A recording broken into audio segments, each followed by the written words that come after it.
How are we doing? 6:56. I know. It's like a struggle.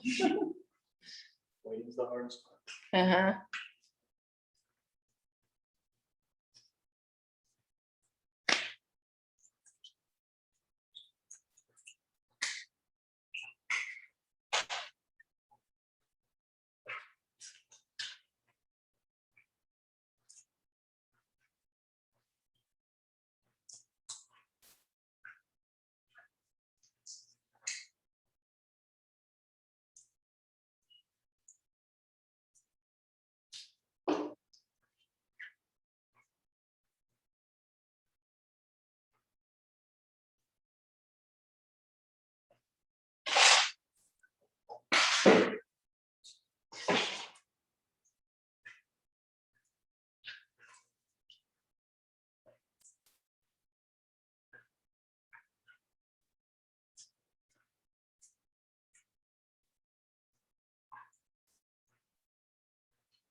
$6.58.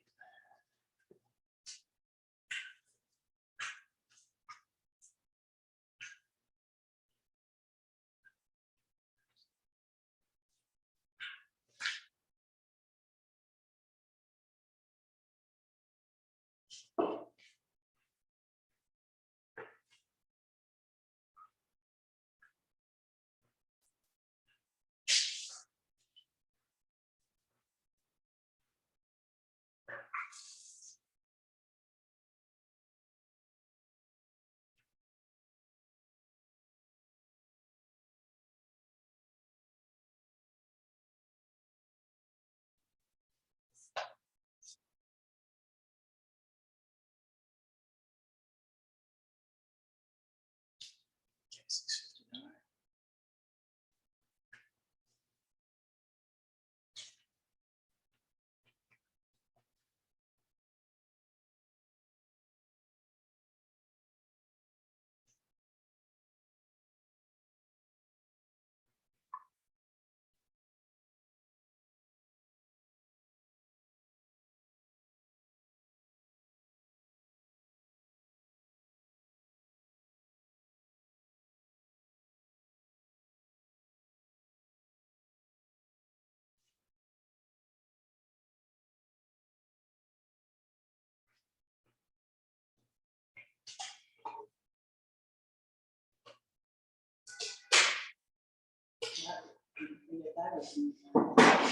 This thing will work out.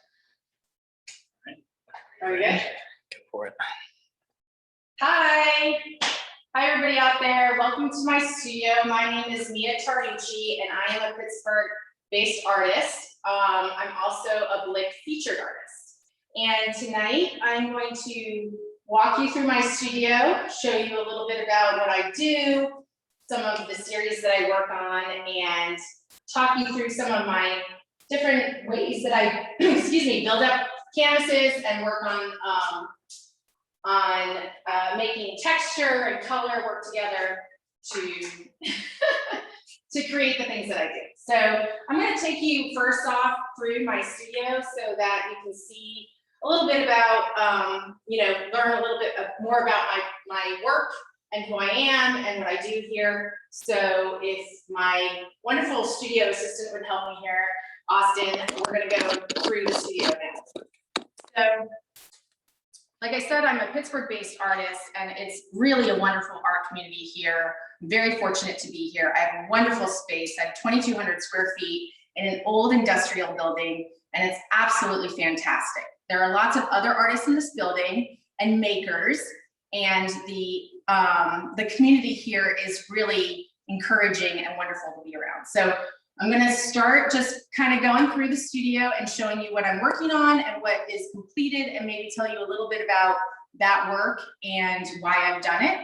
So pretty much when you come into my studio, for the most part, things that are on the like lower level are things that I'm working on and in process. So these two pieces are in process. They started as a diptych and they seem to be getting further and further away from that. So when I work on a diptych, they tend to be very cohesive and work together really well, but sometimes they'll diverge and become their own unique pieces. And I think that's sort of what's happening here. What's nice about showing this is that it's fairly indicative of the rather built up, you know, textural work that I do and that I'm known for here, and also the color. So I work like this a lot, but then, you know, there are other works that you'll see that are very, very different from that. And often I will work in a whole nother series that's incredibly minimal. I like the idea of that. I like the fact that I have both this very additive, very emotional, very like in the moment work that I do, and then I have work that is minimal. It's kind of like you have to think through all the process of it, and I feel as like it's a nice balance between the two. So I say that because above this work is an example of that. So I have this work that I do on linen, and initially the first incarnation of this series was to commemorate my experience in my last studio. And a lot had transpired in that studio. I know as other artists out there, you know, your studio is like sacred space. And I really, as I was leaving it, felt a longing to talk about that space that I had been in for like 4 years. So I thought, how can I do that in a way that is meaningful to me as a painter? So I started this series, I call it the Floor Details series. And basically in my last studio, I had tiled floor. And so I thought, how can I represent that in a way that makes sense? And so I started with these squares and the linen, and basically just kind of focusing on the marks and the scrapes and the you know, the things that you leave behind on your floor in a studio. And I just really thought about it and decided I'm just going to do it. I don't know where this is going to take me, because I had really just been doing very additive work to this point. So I did it, and it wound up being a wonderful experience. And I think it's really important to get outside of your comfort zone as an artist and like try new things. So that was a really great experience. And this is not part of that first series of work that I did, but this is sort of the evolution of that series, because as I was working on that series, I noticed that I really loved the way that colors mixed and that sort of idea of putting this sort of transparency on top of one another. And so that sort of became this, and this is the evolution of that. So I love, you know, both work, because for me, it's just a different part of myself that I'm putting into both these different series, and you'll see other series as well. But like that to me is a really interesting, you know, balance between minimal and then this very additive process that I do. So we're going to move on this way. And this is the beginning of a series of a diptych in a series that I do when I'm thinking about home. So I grew up on the ocean in Rhode Island, and to me, probably the best place to be is on the ocean. I just kind of lose myself. And I think too, when I think about scale, and these are rather small works, by the way, when I think about scale and what I do, I really love to do really big things. And the reason I like to do that is because it reminds me of being home. It reminds me of being in the ocean, and it reminds me that we're just like this little small part of something much bigger. And that's exciting to me to think about as a person, rather than thinking, okay, this is a painting that just like exists in my world. So I've always been able to lose myself in art and in big, large works. And so as an artist myself, I feel as though that was a natural transition to become that type of artist, large scale, and oil painter, by the way. So we're going to talk about that as well, because a lot of artists out there probably don't work to this scale with oil.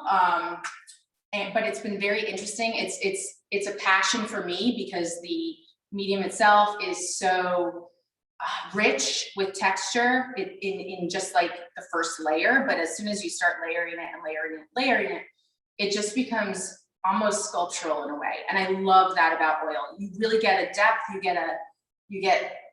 you can see the passion behind it. And I think that hopefully is something that comes through in the work. So anyway, this series this is very early, even though it's probably like 5-6 layers in. And what I keep doing is just building it out until it becomes softer and more ethereal, and it just starts to feel like the essence of being in the water or the ocean, or like being in a sunset atmosphere. And it's a little tad more literal than probably the other work that I do. But I kind of like that as well. It's sort of, again, it brought me a little bit out of my comfort zone to do it. But it's a series that I am drawn to, especially when I'm feeling a little bit homesick. Although I've been in Pittsburgh for quite some time. So we're gonna move on. This is probably this work up here and over here. It's not probably, it's what I'm gonna it's what I'm gonna be focusing on for the tutorial. And this is what I'm best known for, I think, in Pittsburgh, is this very additive work, abstract, color, negative space. I'm really drawn to the idea of the negative space. I think it creates a balance in the work that, for me, is soothing. And whether that negative space is a color like this gray background, or it's white, it tends to be white in my work, but I definitely have a sense that draws me in personally. So hopefully it draws other people in. So this work up here has this gray background, and the reason I sort of went that way is somebody once came in my studio and said, gray is the death of paintings. And I thought, well, that's really silly. So I'm gonna explore that. So a lot of my paintings you'll probably see as we go along have gray in them, have gray backgrounds, or at least start with that sort of initial layer. So that's one of those pieces. Also, another person, because people are full of opinions, came in and said, squares are like really impossible in terms of composition. It's really hard to have a fully realized composition in a square format. Now, I don't know if that's something people say or not, but I took it as a challenge. And so you'll see that a lot of the work that I do is in fact square format. I personally enjoy it very much, but it became a little bit of an obsession, but then it also became something that I thought, in a way, with the square, you could use it sort of modularly, and it could become something even bigger. You could take one part and make it much larger and make it a much bigger piece, but then individualize all the different pieces. So the piece up above is actually one of 12 that I did for a show at Chautauqua Institution. And it's great because I think it's great because the 12 pieces worked so beautifully together and created this enormous piece. I mean, it was 8 feet by 24 feet, and each individual canvas was 4 by 4. And so when you took them away, they stood on their own, but together it made a much larger story. And so I became very fascinated with that as a concept. And so you'll see that if you go on my website, if you go on my Instagram, you'll see that in a lot of different work, that I do like to do multiple pieces that then become something larger, but then pulled away, it's its own unique piece. So here's some more smaller pieces in that linen series.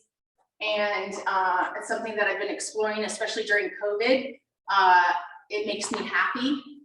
It's just color, and it's light. It's a little bit softer and refreshing rather than doing this like hard additive work that I do. It sort of gave me a balance to that. So these are some of the pieces that I have left from that series. This work, you might recognize from Blick advertisement, and it's one of my favorite pieces. I often tell a story about how when I work on something and I'm not happy with it, I will put it in timeout. So this piece started as a really large scale linen piece, similar to the ones that I had shown you. And I wasn't satisfied with it. It didn't feel right. It didn't feel like, I felt as though I was imposing something upon the work that it didn't want. And so I put it in timeout for about a year. And I brought it back out and I started to paint. And I actually painted first with it in the other orientation. And I just went to town. I just said, stop thinking about, you know, your expectations for what this work is going to be, and start listening to what the work wants to be. And I think that that often happens when I'm working on abstract pieces and they start to progress, and I start to step away from like the intentions that I might have, and I let the work sort of develop the way it will organically develop. So I think that's the best advice that I would have too, is to just like, you know, don't have expectations when you're going into work like this, because it's going to inhibit the work and it will feel like that. So this one, again, I came out of hibernation and I went to town on it and still wasn't happy with it. So I put it back in timeout, and about 6 months later, I brought it out and I was really ready to just let it speak for itself. And this is what became of it. It's one of the pieces I'm most proud of. I really love it. I think it's emotional, and I think I was fairly emotional at the time that I was making it. So I feel as though it informed me of where I was in my life. And I think that's probably the best part for me about doing the work that I do, is that my work often will inform me about like where I am, because it's so emotional and it's so in the moment, and it's, you know, coming from me. And so to step back and look at where it is really gratifying as an artist. So we're gonna move this way. This is another piece that I've been working on that has gone, it's been 2 years now that I've been working on this piece. And, you know, it's one of those ones that has gone in and out of timeout. I have also said, like, I love a blank canvas because it's like infancy. It's like anything can happen. It's amazing. And then as you work on it, it sort of like becomes, you know, the possibilities become less and less infinite because you're narrowing it. And so oftentimes the work gets into this place where I like to say it's adolescence, and I'm like fighting with it. And I'm trying to like, you know, impose my will on it, and it's trying to like be its own independent thing. So during that phase, that's usually when I turn a corner with a piece and I start to let it just sort of evolve, excuse me, evolve in the way that makes sense for the work. So this piece right now is in sort of its adolescence, I would say, because I have been struggling with it. I love the colors. I love what I've done in certain regard, but like it still isn't speaking to me the way I'd like it to.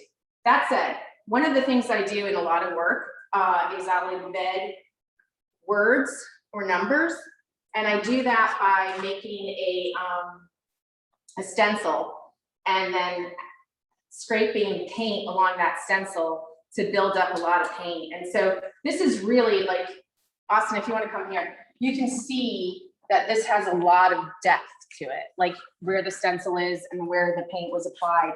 And so you can see like just all these many, many layers. And I believe that eventually this will be a piece that I will really like, but for now, it is what it is. So, I would like to point out the hole in the side of the building. I do work very large scale. It's one of the things that I am known for here. And I had a piece that was 7 feet by 24 feet that I was working on in here. It came to about, so the whole length of the wall and then to about here.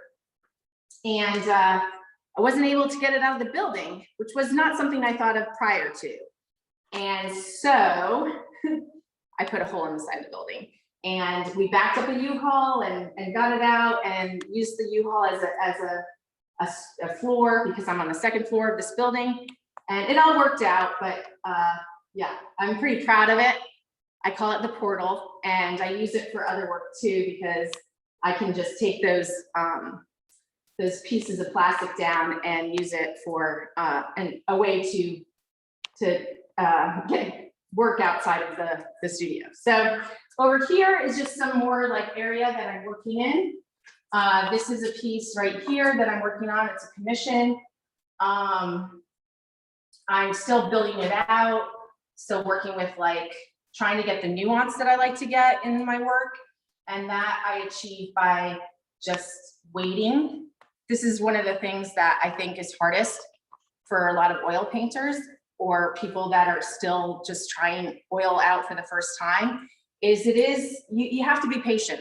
And so you can see I work on a lot of different things. I do that so that I can go from piece to piece to piece and not, get stuck on one and worry too much about whether or not I have to work on it immediately. Because you have to let oil sit, or else you're going to have something similar to what we used to do when we were kids with finger paint, and you just wind up getting like a big mash of like brown. And so that's not what I'm trying to achieve here. So this has been sitting probably for about a week.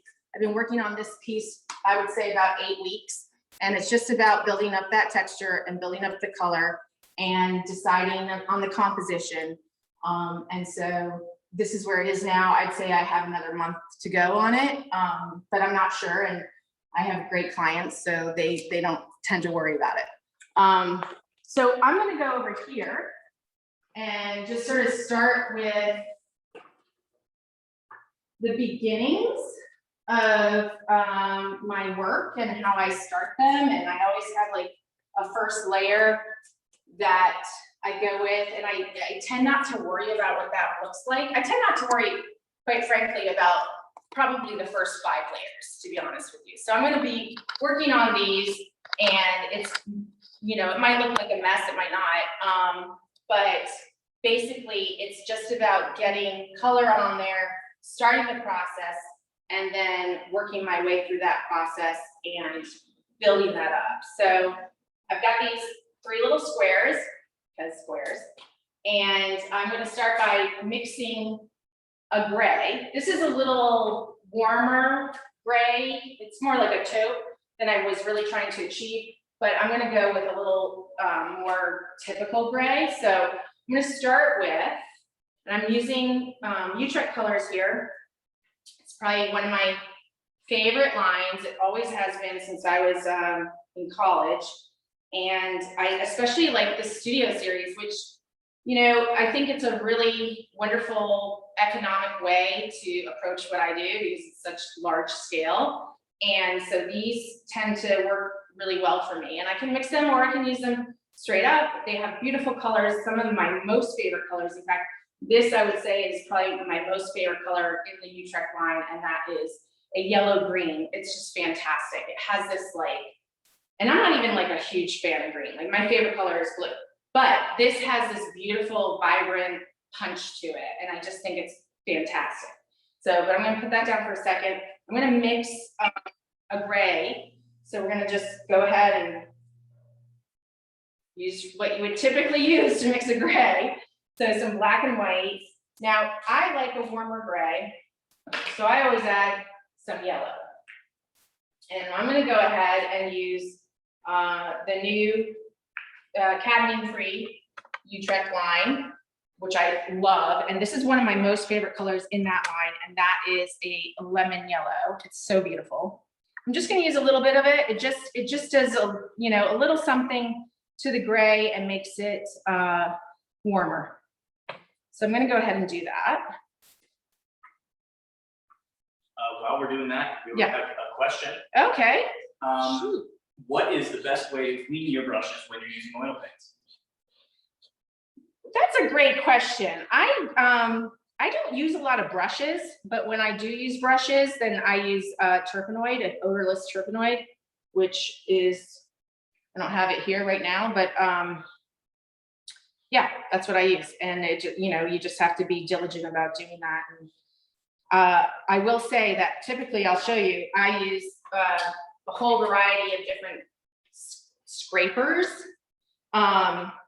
and I can tell you how I transitioned into that usage. I do still use brushes for different types of work, but typically this is what I would use. So I'm not the best one in terms of, I don't know if you noticed the studio, but I'm like not the best one to talk about like cleaning things.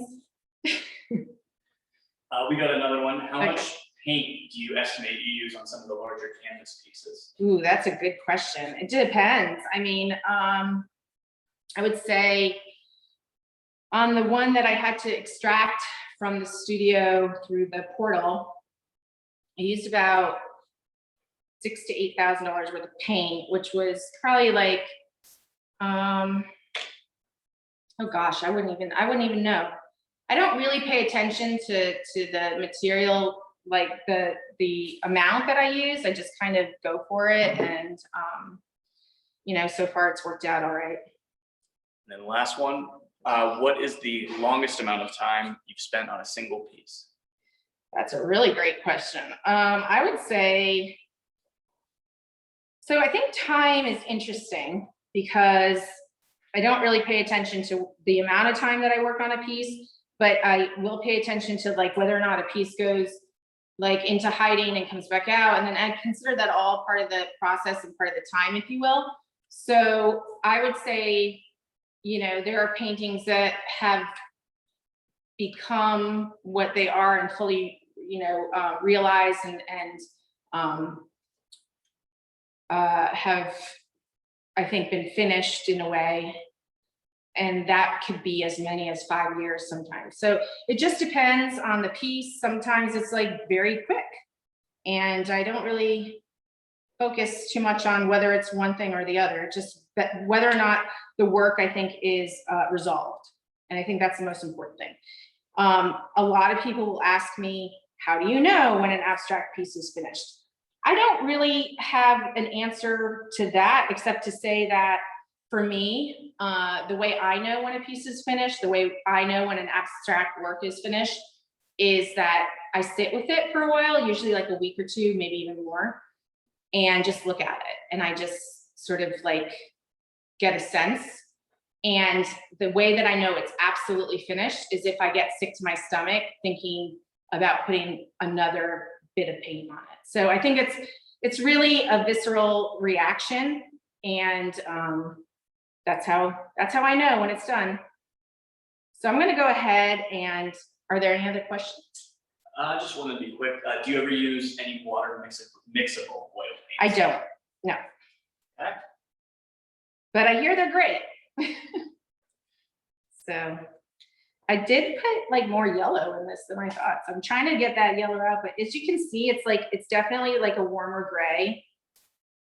I'm just trying to work out a little bit of that yellow and get it to where I want it to be before I apply it to the canvas. And what I would do to create this effect where it's like, you know, drippy, and it's just really just applying a very thick amount of Galkid with my oil to the canvas. I like it because I can either use it as sort of a background that I will visually see in the work, or I can cover it up and it has a dimension already that is, you know, a fairly quick drying way to start a piece. So I'm going to start with this one over here on left, and apply this spray that I made. So really don't need that much of it. Some of you may be thinking, boy, you made a lot of paint there, and what are you going to use it with? Well, typically when I'm working on something in the studio, I'm working on like 12 pieces. So if I use paint and it seems like I have some extra, it's usually a color that I'm going to incorporate in some other piece. So I will kind of search where I can use that and what feels right. So so that's, you know, it seems like a lot of paint, but it really does get used. So I'm just going to apply this really not in the most like delicate way. I don't really do things that delicately in general. So I consider this layer sort of like a glaze. So I don't put it on thick, and I don't really want it to be super opaque. I want a transparency to it, and I want the thickness of the galkid so that it creates this effect. And one of the reasons I like that is working this way, there's a lot of like control versus giving up of the control and allowing the paint to sort of do its own thing. So that's the way I start the painting. It's a little bit freeing in that sense. You'll see in some of the work, if you go on my Instagram or if you go on my website, that I also do a lot of what seems like scribble. And that's sort of a similar concept, I think, to what I'm doing here, in so much as it's very freeing and, you know, I don't have any expectations of what it's going to look like. It's just sort of like an abandoned, like, gesture. And I like that because, again, it's just like no expectation. You don't know what it's going to look like. And it's a good way to build up, I think, backgrounds and your work. And that came also from the fact that I really enjoy languages and I enjoy different cultures and meeting new people. And so like language is always a big part of my growing up. I went to school to study languages and I found it to be a really great thing in my life. And then I realized later in life that the best thing was doing this work because it's like a language that everybody can speak. And I find that really gratifying. It's the visual language. I've sort of put too much stuff over here. Okay. So you can't see yet, and you're not going to see for a little bit, but maybe by the end of this session with me, you'll see that this will start to drop like this. So these were similar to this, and then the next day I come in, and this is the way the galkid and the paint reacted on its own. And that's like really cool to me because I don't know what's going to happen until the next day and I come in and see it. So that's exciting. Are there any questions? None. No new ones yet.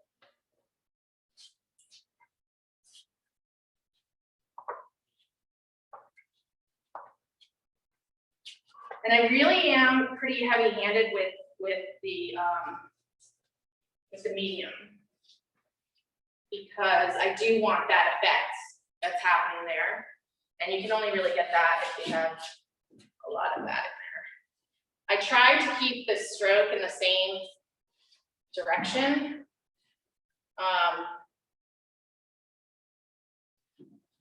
And let that then just settle the way it's going to settle.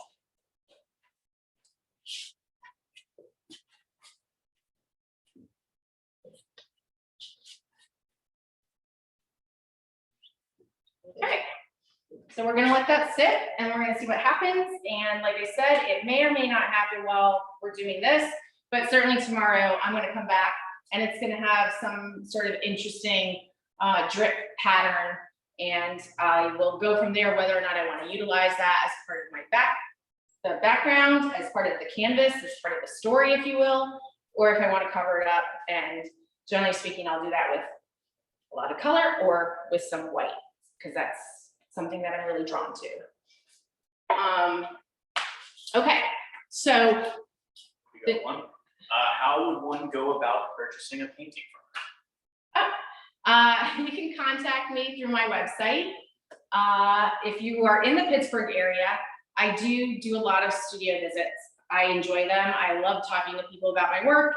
And it's, as you can see, it's a really wonderful space. And so it's very inviting to bring people in. So if you're in the Pittsburgh area or you come through, you know, you can definitely email me, message me, and we can set up a time to see it in person.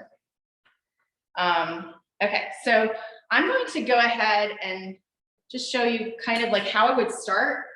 a painting similar to the one that we saw before with the gray.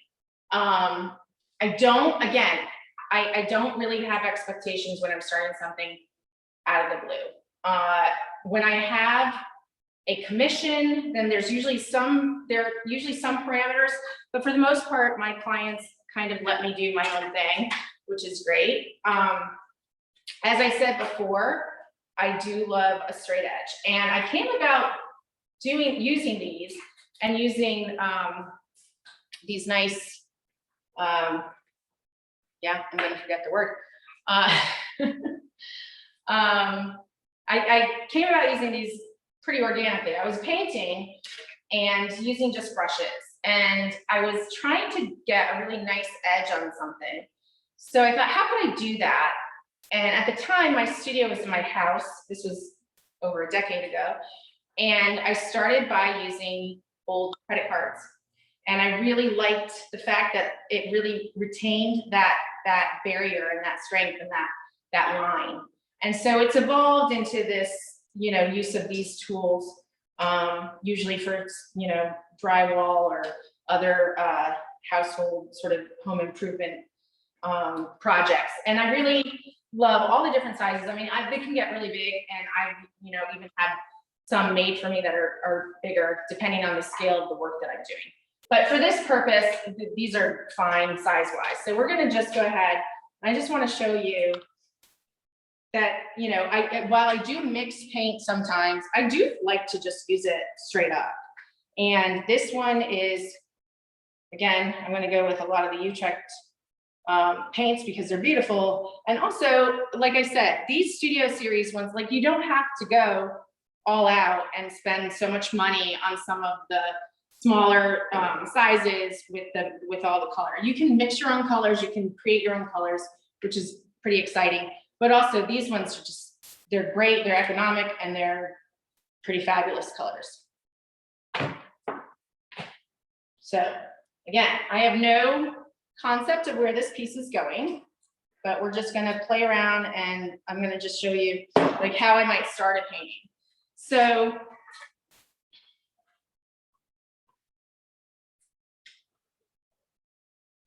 also, depending on, I guess, where I'm thinking the work might be, it might be a little more pixelated, if you will, or it might feel a little more floral, or in some cases, like a waterfall. I think when we went through the studio before, there was a piece that definitely has a striation and feels more like a waterfall. I'm just gonna show you what these colors look like together. Again, I'm gonna use my favorite color, and we'll just see what happens.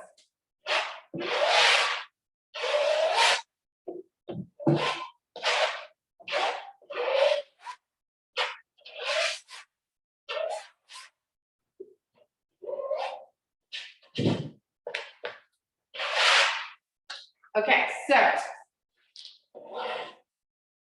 that's pretty much like how I start anything. It's just like, all right, I'm gonna throw some color on it, because I think some parts of doing, being an artist and doing all these things is like, there's the fear of initiating and starting, because it's like, then where do I go from there? And I just kind of eliminated that from my process by just attacking the canvas and allowing it to just be what it is, and to kind of not worry about where it's starting, because it's often not where it's going to end up.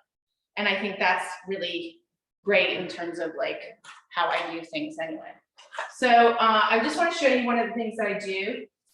In some paintings, you may have noticed when we walked around, there's like a drip effect. And how I do that is I dilute the oil paint with turpenoid, and it creates this sort of this nice drippy effect. And you have to, again, this is another exercise in like, while I am doing something deliberate, I also have to allow it to be what it's going to be and see what the end result is on its, like, it's just going to be inconsistent every time, but interesting hopefully every time. So I'm just going to let that sit and do its thing. The other thing that I like about using both Gelkid and Turpenoid when I'm working is that they dry your paint really fast. You have to be careful because you don't want to do anything that's going to make your paint, be cracking or do anything weird over time, because remember, you're hopefully giving this work to a client and they're gonna bring it into their home, and you don't want anything to change too much about what the piece is originally.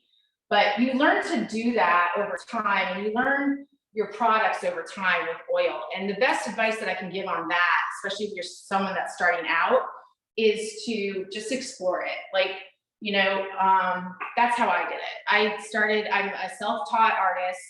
I started by just, first of all, focusing not on abstract work. I started with a series that was not abstract. And I started that way because I felt as though I needed to really understand the medium, and I needed to understand how to use, the different tools and the different things that I could before I would fully abstract anything. So the first series that I did were Birch Trees, and if you go online, again, you'll see some of that work. And what you'll see too is, while it is a birch tree, for sure, there's an abstraction there. And as I got a little more comfortable and learned a little bit more about my process and learned a little bit more about my voice as an artist, I was able to kind of lose the literal and go directly into what then was like the background, if you will, and then have the background become the whole thing. And so it was a process to get where I am. I think that's an important thing to think about as an artist, is like, what is your voice and how do you get there? And while learning techniques and everything is great, and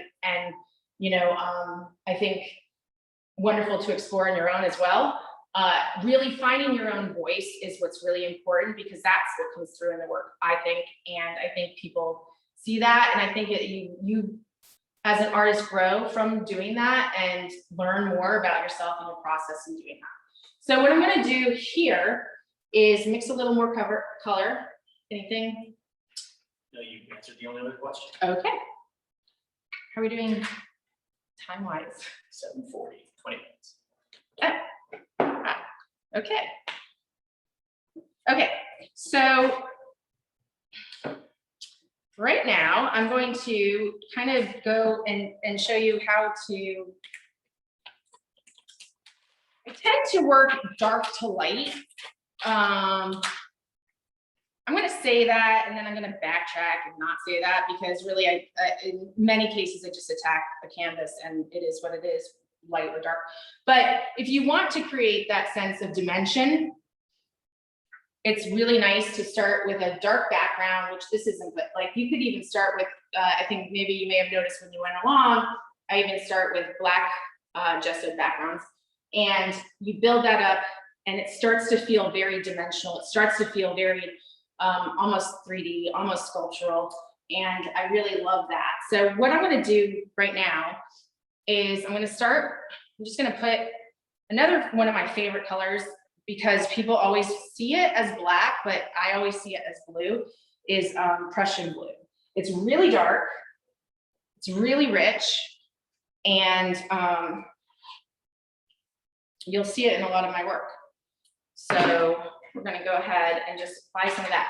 So I'm gonna just quickly, in a brief amount of time, hopefully, show you how you can build texture without having to wait so long, without having to wait for 1 to 2 weeks to get that texture going, without creating like a muckety muck situation. So.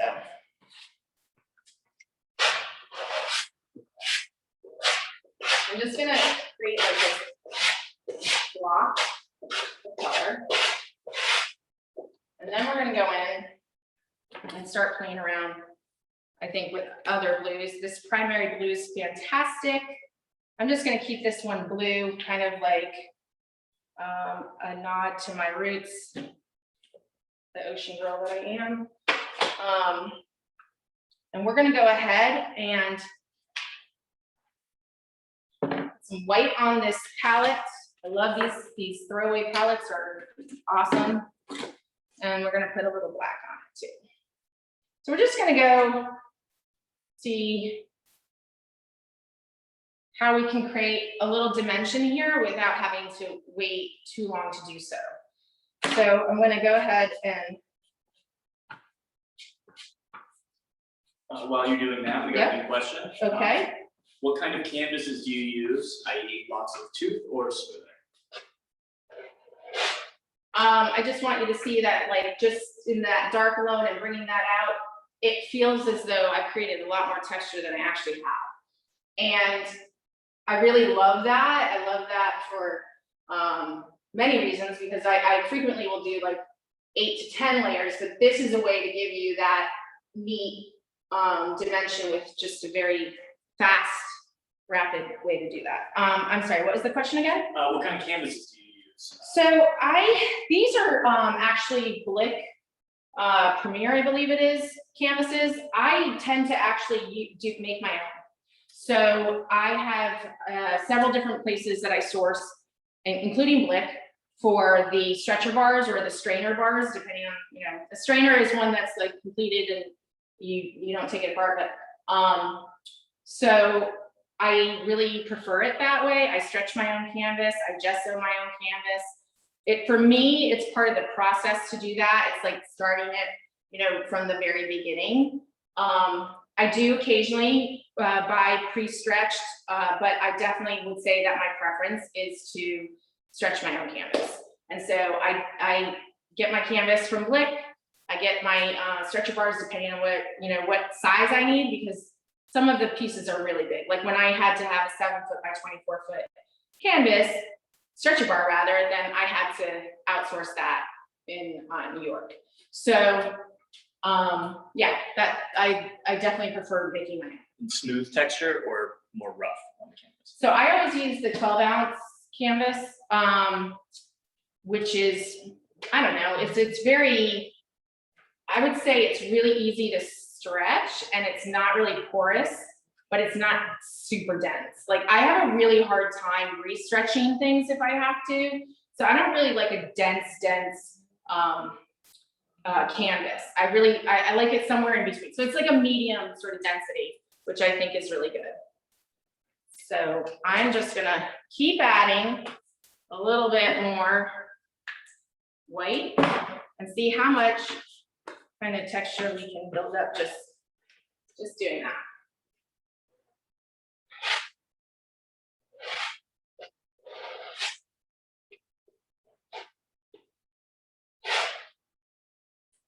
So again, like this would be just like the very beginning of something that I'd be working on.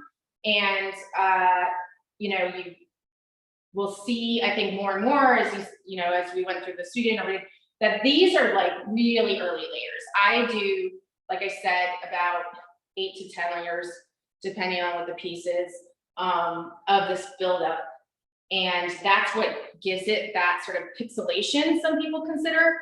And then also what gives it this, when you get close to the work, you can see all those many layers. It's something that doesn't really translate on an Instagram post or just this way through a video. But when you see it in person, there's so much buildup and it's really quite beautiful. And I think that's part of what I love of all of this, the process. So I'm gonna just show you real quick. We're doing all right with time. Austin, let's grab those two pieces that are kind of like this, but have been, oh, and I just want to point out, if we could, that this is already doing that sort of its own thing in terms of like the weight of the medium and the paint, get that brush out of there, is creating this drip. And I think it's going to be really cool tomorrow to see what that looks like. So I'm just going to put these guys down for a second.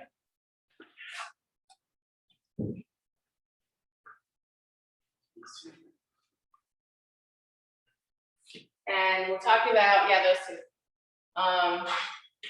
Sort of like how, something like that starts to become a little more evolved. Yeah,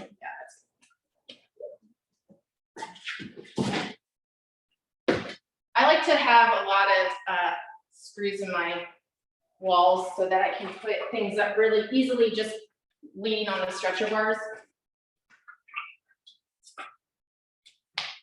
Now, this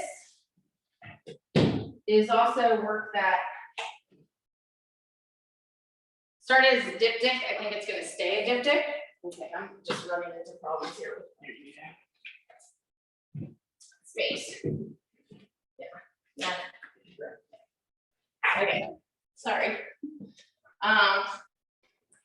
So yeah, so when I started these two, they definitely were intended to be a composition that worked together. And I'm not saying that they're not. It's just that they started to develop their own sort of thing. As you can see in this one, I started to do some of the dripping and a little different build out than I did on this one. This maybe has these larger kind of suggestions of color, not suggestions, but larger blocks of color. And I'm not entirely sure if this is going to stay unified or if it's something that will eventually like become two separate things. But for now, I just wanted to show you like, you know, how would you go ahead and like, it's the same process really. It's just, like I said before, it's just a matter of being patient with oils and knowing that they take a long time to dry. They can take 6 months to cure. So you want to not be too aggressive about how you approach the work. You have to take it in stages and remember that that's part of the process. And it's meditative in that way. And if you're working on several different things, it can be very gratifying. So I'm gonna just go ahead and add some of this blue that I had made. Again, like I said, if I'm working on multiple things, I tend not to let the paint go to waste. And I'm just gonna add that blue to this section here.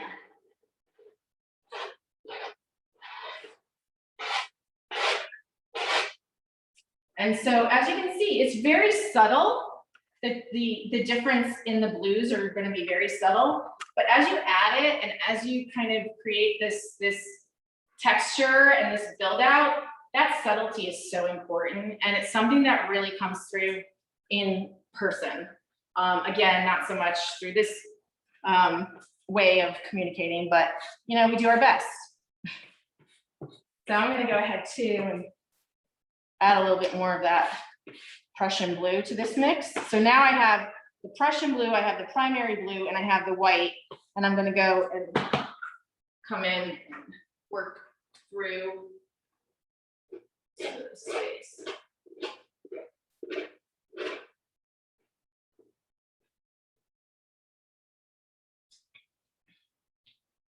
So again, sometimes I will, part of this process is I'll just sit with the painting for a while and think about like, what is the next color that I want to do? Where am I going with this? Before I keep going with blue, because I probably would, it is in fact my favorite color. I'm going to go ahead and use one of my new favorite colors, which is a cadmium-free Utrecht color, and that is the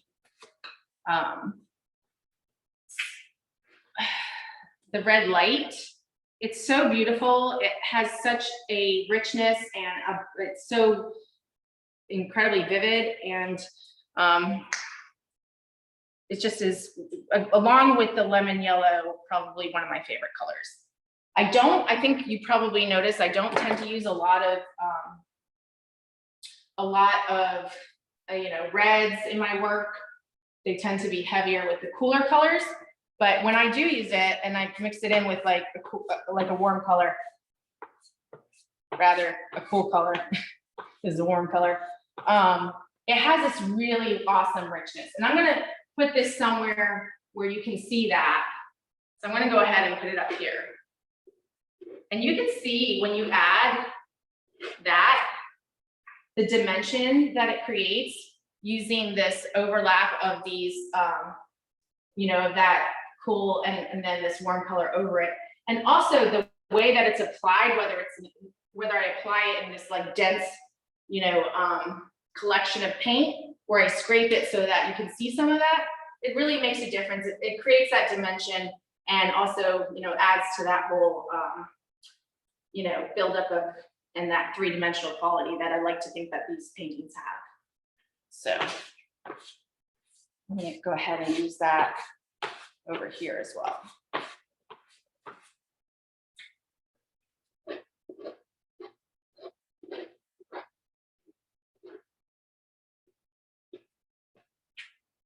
So what's nice about this is, like, beneath this blue layer, there was already a beautiful layer of a medium cadmium, and this is now on top of it. And so now it's nuanced, but it has these wonderful dimensions to it doing that. So I really love incorporating a lot of that in my work. So it's not just monochromatic, but I also love doing, just like I said before, like building up one color and just simply taking that color and making it as light as I can, or making it as dark as I can, and, you know, creating those different hues and building it up just from the simple use of one color and black and white, or some other, you know, like maybe even a raw umber or something like that. So are there any questions? No, we're good. I'm not sure what time it is. Okay, so before we go, while I love, you know, working on anything really, this scale is not really my most favorite, although, you know, it's great. So I just wanted to bring out one big piece, and I'm just gonna show you how I go to town on that, I think. So let's just move these ones off, and you want to grab the big one?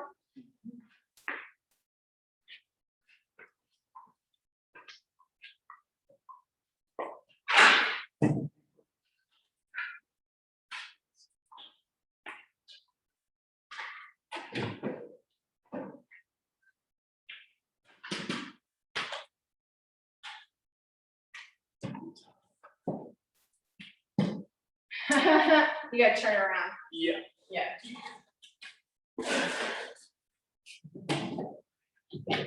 Okay, let's bring it on this way.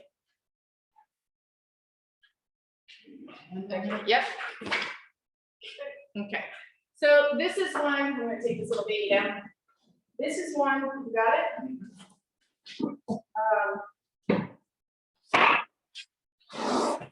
That I started probably, I don't know, 2 years ago or so. And it sat in timeout. It's been sitting in timeout for a while. So I'm just gonna use my messy hands and show you that it's completely dry. So then now is a great time to kind of attack it. And I'm gonna do that by using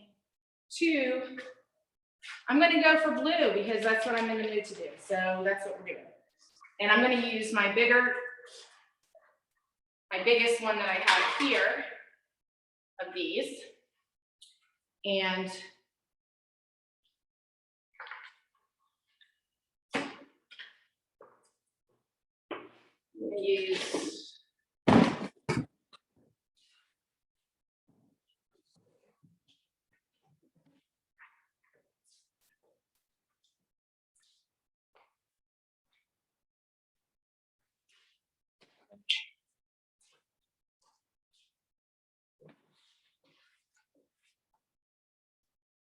okay, let's see what happens.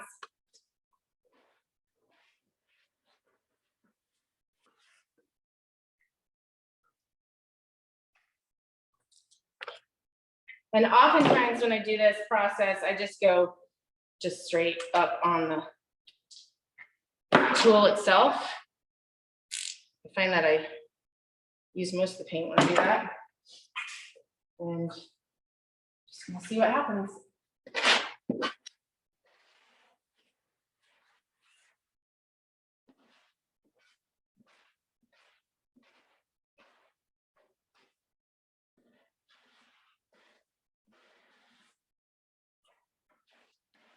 So, in closing, I would say that, you know, the way I use paint, the way I work with paint is probably a lot different than the way other people use oil paint, and to the scale at which I use it is different. But I think that the bottom line is explore it.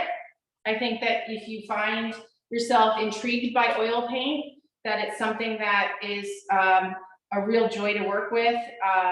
Never really worked with acrylics, so I'm not too sure about how that process works, but I have found that this is so rich and dense and beautiful. And whatever you do with it, whether it's portraiture or it's abstract, you really can get a beautiful result, especially when you are putting your own voice into the work and you are experimenting and creating something that's really unique to you. So that's what I have for you, and I hope you enjoyed it. I don't know, are there any questions?